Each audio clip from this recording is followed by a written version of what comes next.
All right. Let's get this going. Okay, I think I am now live. All right, y'all. Let me know if you guys can hear me. This is going to be another impromptu, spontaneous live stream.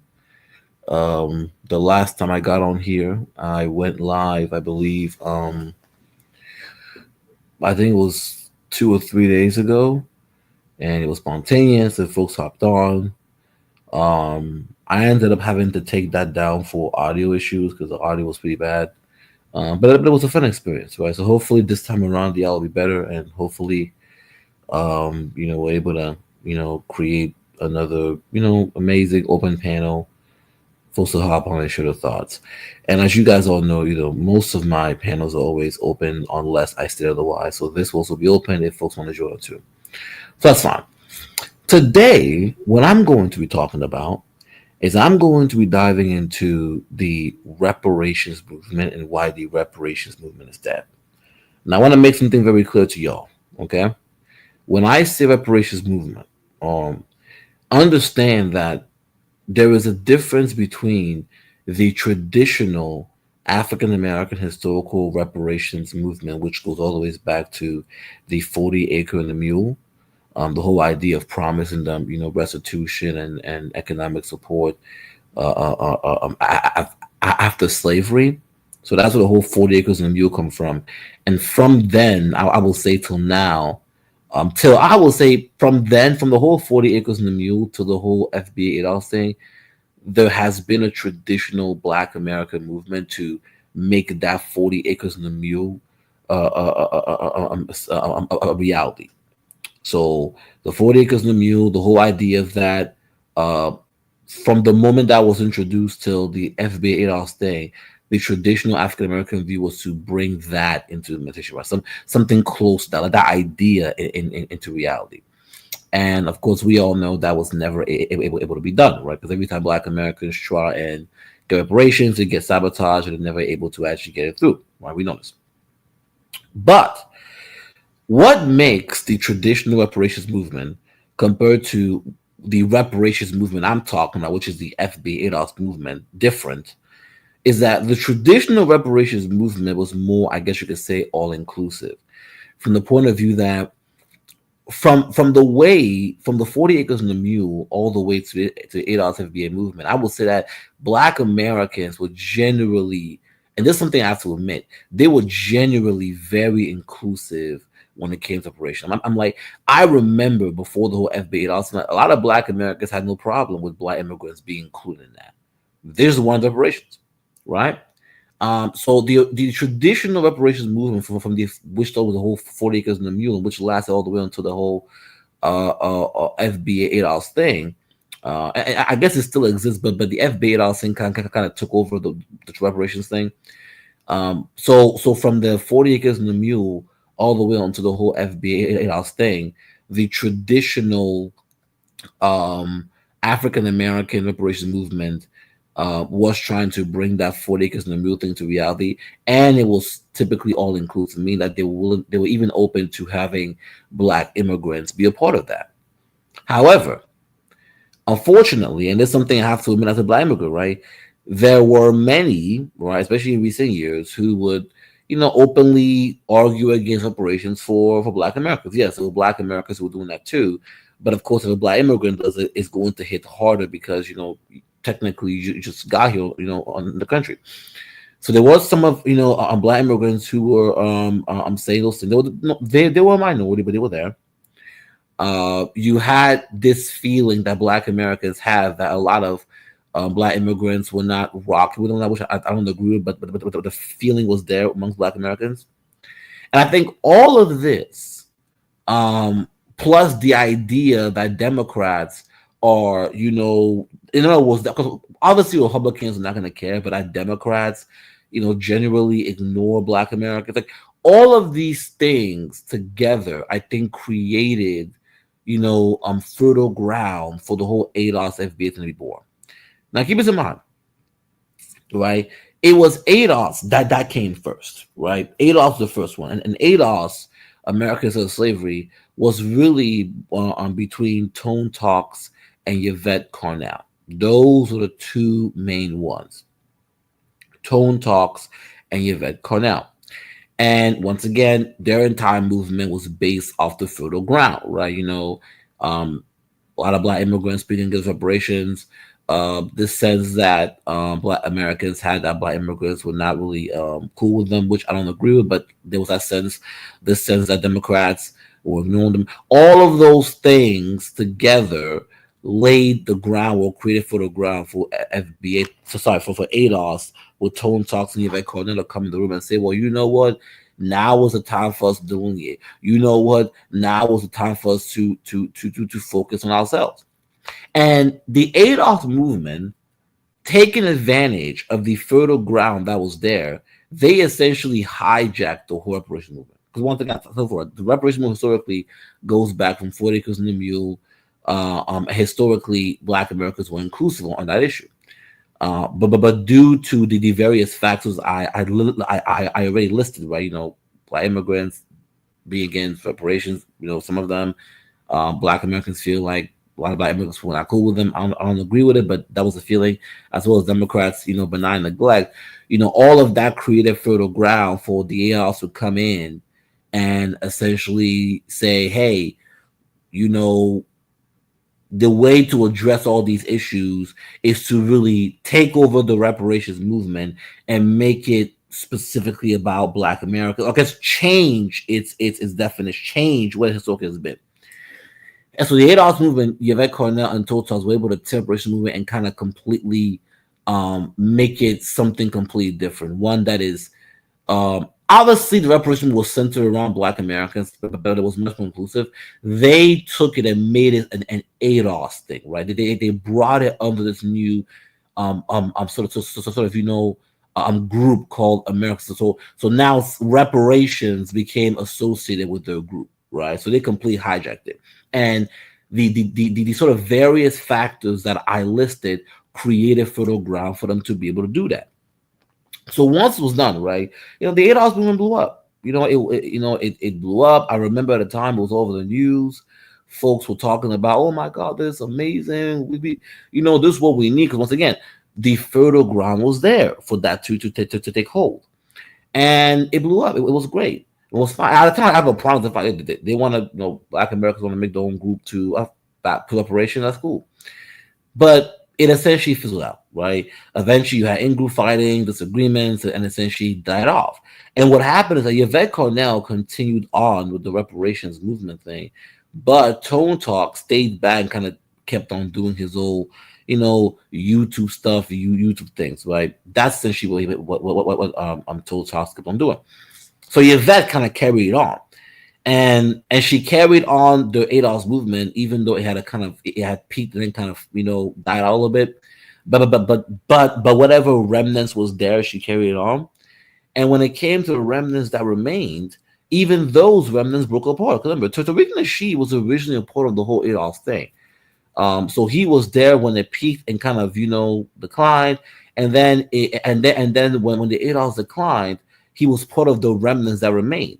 And eventually what happened is that Tariq Nasheed broke away from Yvette and made FBA. Okay?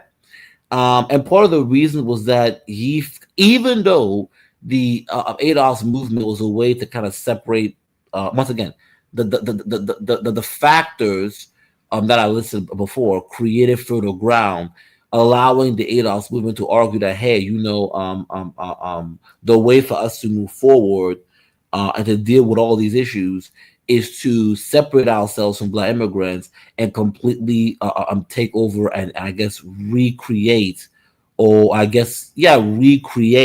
the reparations movement in our image, right?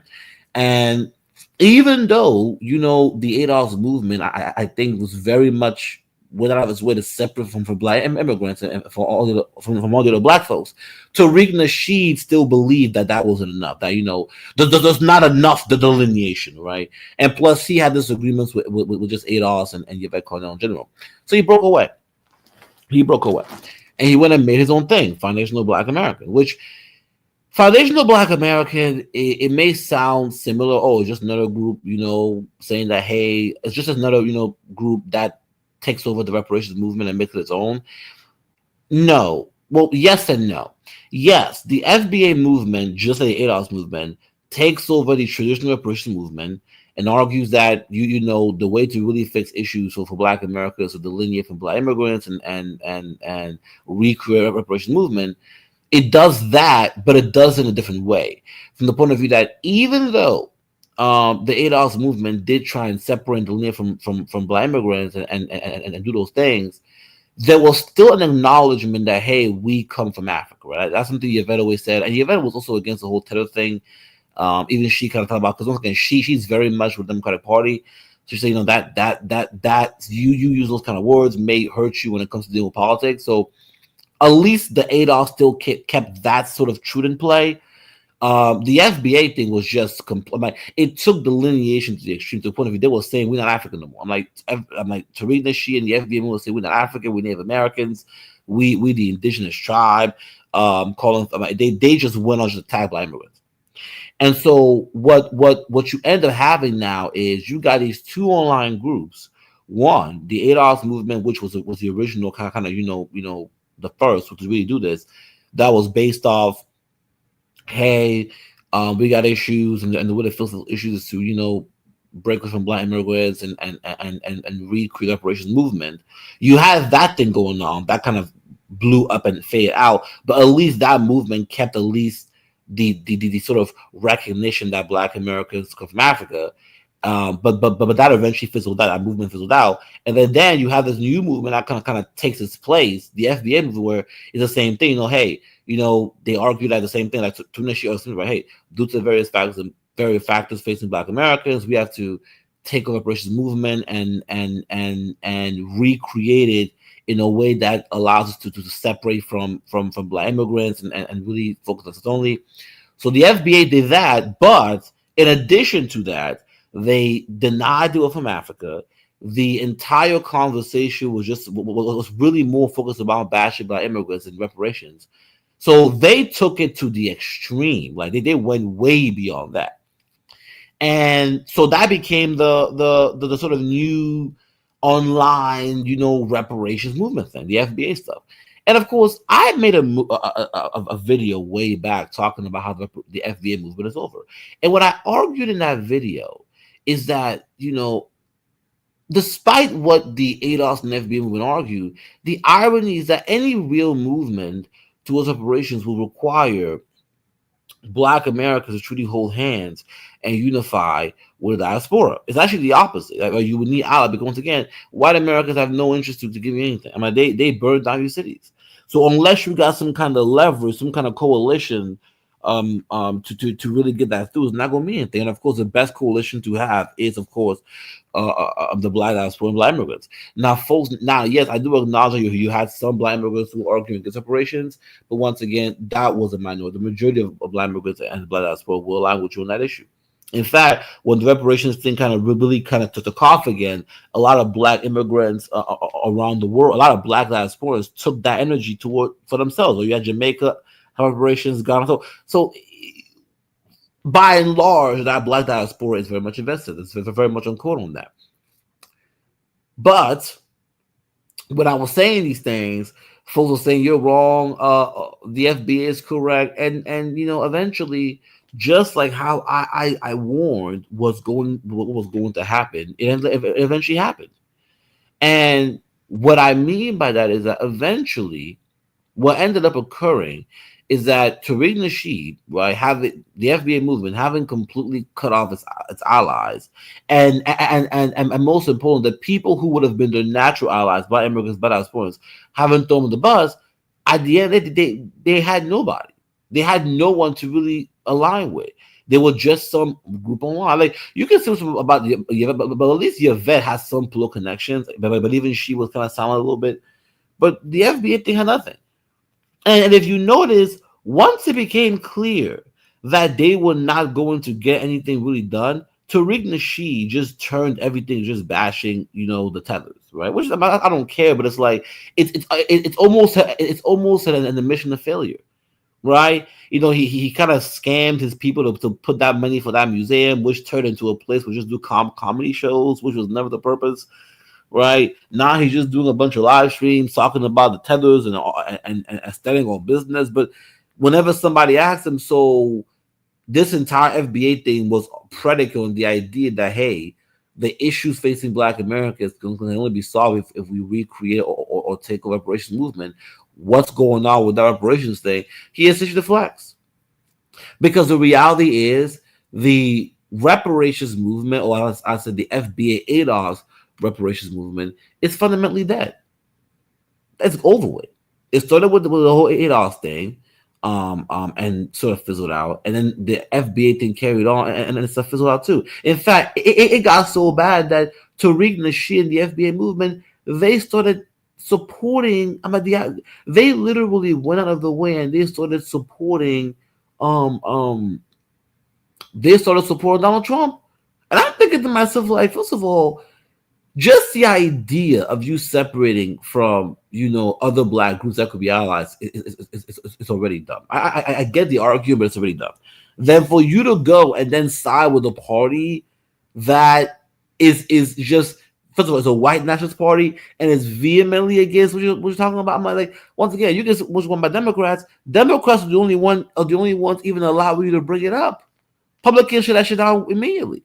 So you know the FBA ADOS movement was already starting off a bad strategy, because the whole delineation thing, I think, was always going to make it damn near impossible for them to get stuff done. Because how are you going to get something through reparations if you want to reduce the allies you could potentially have, especially amongst other Black people who will be your natural allies, right? Yes, are there some Black crews out there? Yes, but that's not a majority. Most Black Americans are going to be on code. So you cut off your potential allies and you align with parties that are detrimental to you. I mean, it was dumb. And so when I saw the whole FBA ADOS thing, align with Trump and the Republican, I mean, it's that's why I realized it was over with, right? It was over with. And even the way in which the reparations thing got sort of knocked out in California proved my point that, hey, even if you are able to, bring up the conversation, if there's no coalition, no leverage behind you, it's just going to fizzle it out, which is what happened. And so now what you see is in 2025, with Trump being in office, with Trump talking about DEI, rolling back DEI, Republicans, vehemently against reparations, all of these things going on, if you pay attention, the FBA ADOS reparations movement is dead. If you actually open your eyes and you really look closer to what's going on, what you will see is that both of these movements have essentially moved on. Yvette Carnell is not bringing up us anymore. Tone Talks has damn near moved on to other things. Yvette Carnell, she has little live streams here and there talking about Democrats, but that's over with. And Tariq Nasheed already gave up on that. All he does is talk about the tethers.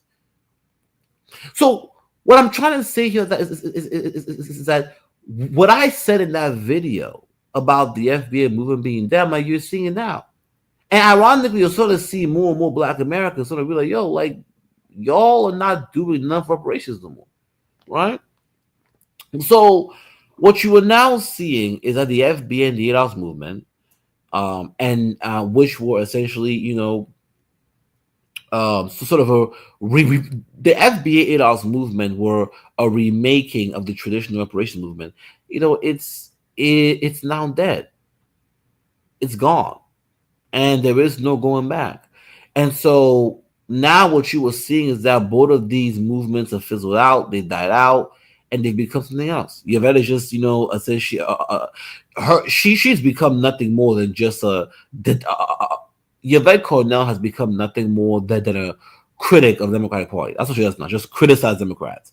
And then when it comes to Tariq Nasheed, just a guy who just talks about terrorists and immigrants, Black immigrants. Because once again, he doesn't bring up white immigrants or other immigrants, because he knows that if he goes too hard on them, the system will not knock him down. Youth will not knock him down. So he knows he can get away going at Black immigrants. So that's what he does now, right? And so that's really what's going on. And when I first made that video originally, before folks doubted me, but I said, look, this is a follow-up. I was right. And I was right for the reasons I essentially said originally, which is that, look, at the end of the day, you, as a permanent underclass in this country, uh, this, you live in a society that's hostile to you. Anything you want, you're gonna need coalitions, right? Slavery only ended because you had, northern states, and northern whites on your side. Civil rights only happened because you essentially had a coalition. Most important, coalition that included white liberals and groups of people, as well as the pressure of the Cold War on the United States, forcing it to actually, deal with the issue. As a minority group, you're only able to get things moving if you got coalitions together. And Black Americans have known that, which is the reason why Black America was so betrayed by the election, because the goal was to have the coalition come together as for Kamala Harris, and to see how so many, especially Latinos, went for Trump. What was people made them hurt, because it meant that all the coalition building was for nothing. So I said, look, this idea that you, as a minority group and a permanent underclass, is going to somehow force a society that is, hostile to you without any leverage, without any coalition to give you trillion dollars of reparations, was delusional to me. Especially when you were coming out the gate, cutting off the people who would be your natural allies, which are, other Black immigrants or other Black diasporans. Now, yes, are there some Black immigrants, are there some Black diasporans who are coons? Yes, but that's a minority. The majority are on code. So just cutting other Black immigrants, other diasporans, out of the gate, going out who will be a natural ally. So starting off the conversation by cutting off other Black immigrants, other Black diasporans who would be your natural allies, and you're just cutting them off out the gate, right? And yes, folks can make the argument that some of them are coons, yes, but that's a minority. Most of them are on code, and they will be natural allies. So the fact that you're cutting off these Black immigrants and Black diasporans off the gate is dumb, because now you're essentially reducing your numbers. You're essentially cutting off any potential coalitions, and you're going in there against a hostile society as a permanent underclass group by yourself with no coalition partners. Even cutting off other Black folks, whether the Black immigrants or Black diasporans, who will be natural allies. Just dumb. And I said that going in the conversation with no leverage, with no coalition, is going to lead to what happened. You're going to get crushed, and you're going to fizzle out. The ADOS thing fizzled out, and the FBA thing fizzled out. The reparations thing, that was it. So that's where we are. The reparations conversation and the reparations movement is done. Now, the only thing that remains is the original, in other words, the FBA ADOS reparations movement, the FBA ADOS reparations conversation is done. And it is done for the reasons I've already explained and listed before. So now the only thing that is left is the traditional historical, reparations movement of the 40 acres and a mule. And I think that will probably come back into center, right? Because I'll admit, the traditional, reparations movement, 40 acres and a mule, was way more inclusive, right? Because Black Americans, for the most part, they didn't really have a problem including Black immigrants or their Black diasporans in it, right? In the reparations conversation. That's something I have to admit. That's a fact. And I have to admit that that's true. So I think the traditional, FBA, the traditional 40 acres and a mule. Now, okay, I'll say this. Now that we got somebody here. We got Truism Stormcrow. How you doing, brother? Don't worry, my monologue is almost done, so I'll definitely be opening the panel. But to finish my monologue here, now that the FBA and the ADOS reparations movement has fizzled out for the reasons I've explained before, the traditional 40 acres and a mule reparations movement is going to come back into focus, come back to the center. And I have more hope in that, because the traditional 40 acres and a mule reparations movement did include, was more inclusive, and Black Americans were more willing to include, that Black diasporans and Black immigrants, right? So I think that will come back into focus, in my opinion, right? Now, whether or not, we're able to take advantage of that and build on that, we'll see, but that will definitely come back into focus. But the FBA ADOS reparations movement is over with. It's done. All that FBA ADOS stuff is done. The reparations for the FBA ADOS movement is done. That movement is done. All that's gonna happen now is that the 40 acres and the mule traditional reparation movement is gonna come back into focus.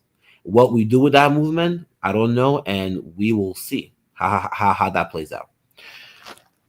So, with that monologue finishing, some of y'all have things you want to say. So I'm gonna go here and put that link in the chat. All right. So y'all can come in here and share your thoughts. You already know how I do things. I gotta put my monologue in, and then, you know, essentially, once the monologue is finished, then I open the panel so y'all can join in. In fact, come to think of it, I don't think I even set this up on the count on the page.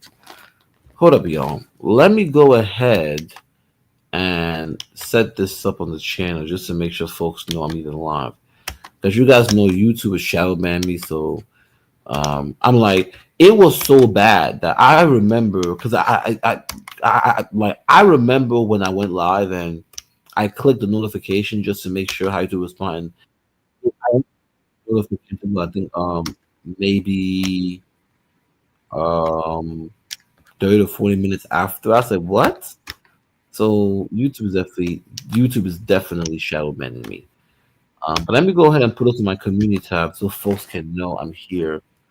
Since I gotta do that now. Give me a moment. Okay. Okay, so folks know I'm live right now, so they can join in. All right. So that's where I am right now. But so y'all can hop on and share your thoughts. I finished my monologue. But yeah, the reparations movement, the FBA ADOS reparations movement is done, and it ended exactly like how I said it would end. That's a fact. There's no if buts about it. And what was so funny about it is that you know when the FBA thing kind of took over, took off, and it was getting really, really, really extreme. One thing I did notice was that when people were calling out how extreme it was getting, right? Hey, this, hey, see, more folks are coming. I told y'all, YouTube is shadow banning me, so it's almost like I gotta fucking um share my shit. It's crazy. I, um, crazy that one stream is gone. Are you talking about the stream I did about black women? Yeah, I had to take that down because of audio. So it wasn't the audio. The audio was bad. I couldn't listen to it. So I could not keep that up because the audio. So that's why I had to take that stream down. For those who are wondering, so it wasn't because yesterday I was on another channel and they were like, oh, what happened? Thought I said, dude, what are you saying right now? No, I'm not scared of nobody. I took it down because the audio was bad. Yeah. I was like, no, I can't leave this up with the audio the way it is. Um, that's why. But back to the whole topic and everything. Um, I remember, and once again, y'all can join the chat. Right, it's right here, so y'all can come in. I've opened the panel.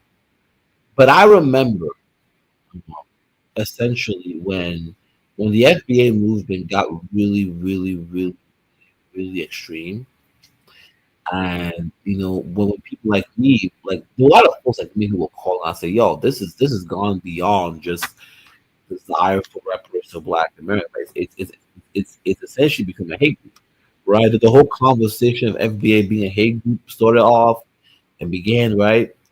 And I was saying that, yo, this is becoming a hate group. Y'all are become a little extreme, calling for feathers, bush meat, dirty from my. It's crazy. This has no reparations.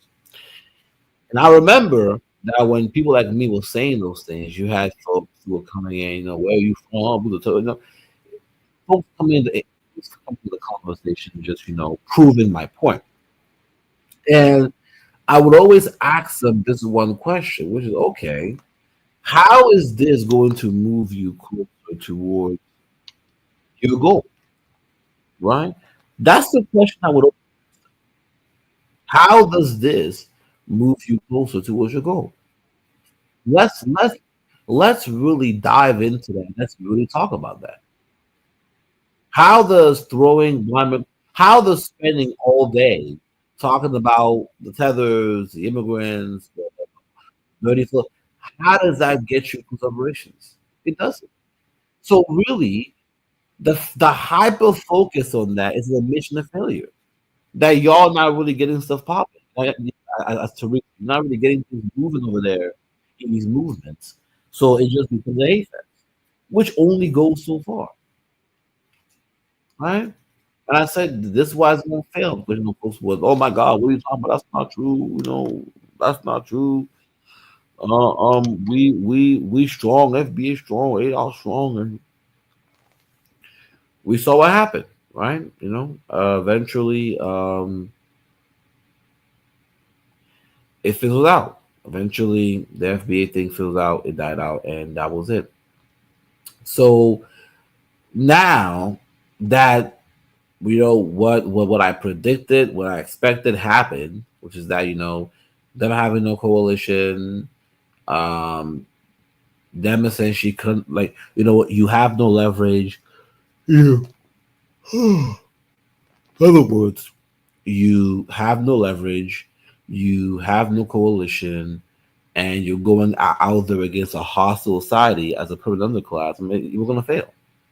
And once you did fail, or once it became clear that you were going to fail, then you just turned your entire focus just hating on these other immigrant black groups because that they were the easy target. Because if you spend so much of your time talking about white immigrants or Hispanic immigrants or that kind of stuff, it was a little different, right? You may have been knocked down, you may be shadow banned, they may have taken that video down. So I saw for what it was. And so now, and look, one thing I am happy of is that more and more, like as time goes on, more and more people who used to hop on that FBA stuff and all stuff are starting to kind of see through it. Like for example, when the FBA started saying, "Hey, we're Native Americans," when they started calling Malcolm X, they literally called Malcolm X a tether, disparaging Martin Luther King Jr., calling Louis Farrakhan a tether. I'm like, all kinds of things. I'm just going over the way, like rails. And I think that once they got to that point, there were a lot of folks out there who may have been I've seen who originally were writing for that, and they were like, "Yo, this is a little too much. Y'all doing too much right now, right?" So one good thing is that as time went on and they became a little bit more extreme in their narratives and the way of doing things, more and more people started to see um more and more people started to see what started to see that people like me and others who were calling them a hate group and how, hey, this is no longer reparations. They've driven off the road. They're doing something else. They sort of see it too. That's what you're seeing. Even a lot of folks who are writing for that FBA out saying, walk off because they see for what it is not. It's not reparation anymore. It's literally It's literally it's become like two gangs led by Tariq Nasheed and Yvette Cornell gangbanging on each other, and they're just a cult now. That's it. That's what it is, and it's just getting smaller and smaller. It's dying off. So yeah, just like I expected and predicted, the whole FBA ADOS thing is dead. It's gone, and with the whole FBA ADOS reparations movement, with the whole FBA now that the FBA ADOS reparations movement is now dead and gone, and essentially, it's gone. It's dead and gone. The only thing left now is just Yvette Cornell criticizing Democrats and Tariq Nasheed. I'm talking about Tether. That's real. It's gone. So now that the FB and ADOS reparations movement is gone, the only thing left is the traditional 40 acres and a mule reparations movement. And I think that will come back into focus. Now, whether or not that Black Americans, Black people in general take advantage of that and sort of expand on that. I don't know, but one thing is for sure: the FBA ADOS reparations movement is dead, and the 40 acres and the mule traditional reparations movement is now going to come back into focus. Now, what becomes of that, 40 acres and the mule traditional reparations movement? I don't know. I don't know. I don't know what's going to become of it. But one thing I do know is that now that the FBA and ADOS reparations movement is dead, the 40 acres and the mule traditional reparations movement is going to come back into focus, and it'll be up to Black Americans to decide where that movement goes. So I think that's about it. I don't think there's anyone want to say, so I'll just once again, y'all, look in the chat. I'll wait for folks who want to join on. Up on the panel, share the thoughts. If you agree with me, disagree with me. If you think it's a hate group, not a hate group, y'all can join. I always do this on my live stream, just folks have the chance. So you can come and share your thoughts and give me a perspective. I'll wait for a while. If nobody comes up, then I'll just go ahead and close the stream. But yeah, this is something that I think I've been wanting to address and talk about length. I have made various live streams back to back. In fact, I talked about the whole FBA ADOS thing so much that I think one of my subscribers was like, "Yo, like this is like it's becoming this." And technically that subscriber was right, so I kind of calmed down on that because it's just the contradiction. I mean, just the hypocrisy was insane. I could not deal with the hypocrisy. I could not deal with just the lies that were being told, the misconceptions, everything come from that movement, and it did trigger me because truth be told, I did see that movement as something that was sort of a distraction. It was actually leading. I saw those two movements, right? Something that was leading Black Americans astray, right? And I knew it would end like this. Right? And I'm like, look, I actually agree with reparations of Black Americans. I actually agree, on those things. And I feel like, this movement you will undermine that. I didn't feel like you're taking focus from where it needs to be in terms of if you're actually trying to get that reparation through and you're putting it somewhere else. So, I that definitely got me mad, right? Especially when you have folks talking about how they're not African, they're Native. I'm like, just like, what the fuck is this, right? Oh, I do see that some new folks are coming on the stream. Once again, y'all, the link here is in the chat. We're talking about the FBA ADOS reparations movement being dead. That's what we're talking about now. And also the FBA ADOS being a hate group. That's the club right now. So once again, y'all, the link is open. I've done my unlock. Y'all can click it and join, right? I've got open for y'all. You want to join, agree, disagree. Maybe talk about something else. Doesn't really matter. Link is up for y'all to join. I'll keep it for a while, but if nobody comes on, I'll go ahead and close the stream. Since I did see some new folks, join the stream. So it's right there for y'all. Link is right here. Y'all can come and join if you want to participate. But yeah, I mean, it definitely is a topic that has been on my mind a lot. Especially how it came forth, especially the conversation, especially how them folks are behaving on Twitter. I'm like, it was atrocious. It was fundamentally atrocious how all of these things came about, and so I was very much invested, in dealing with that because I felt that it created a wedge that between Black America diaspora that needed to exist. That did not need to exist, and I feel like it was leading Black Americans, astray. I really believe that. I was like, I actually do believe in reparations, but it's like taking the ship off the rail. But it's like, what's going on here? It's. But I knew it would get to this point, so I was very much obsessed with that. Like y'all go back to my YouTube history. I talked about it a lot. Made a lot of videos on it, a lot of live streams on it, but I think eventually I just said once again, right? That subscriber told me, "Hey, you gotta just calm down." I calmed down, and eventually, I calmed down on the issue, and eventually, eventually, essentially, well, I calmed down the whole. I took my scrubber's advice, and I calmed down the issue, and essentially, eventually, everything played the way I thought it was gonna play out. So I was always planning to make this stream to kind of I guess this stream is sort of like I told you so, and I was right kind of thing. So this like my hopefully my final statement on that topic. All right. Well, it looks like nobody came on, so I'll just go ahead and close the stream. But as y'all well know, I will my now a lot of you guys are confused because I did that live stream before, and then I scheduled this live multiple times. The last one I didn't really official. Yeah, guys. So what's been going on is that I have been trying to figure out how I can do more lives. That one I did that I took down bad audio, so I'm still trying to kind of figure some things out along the way. So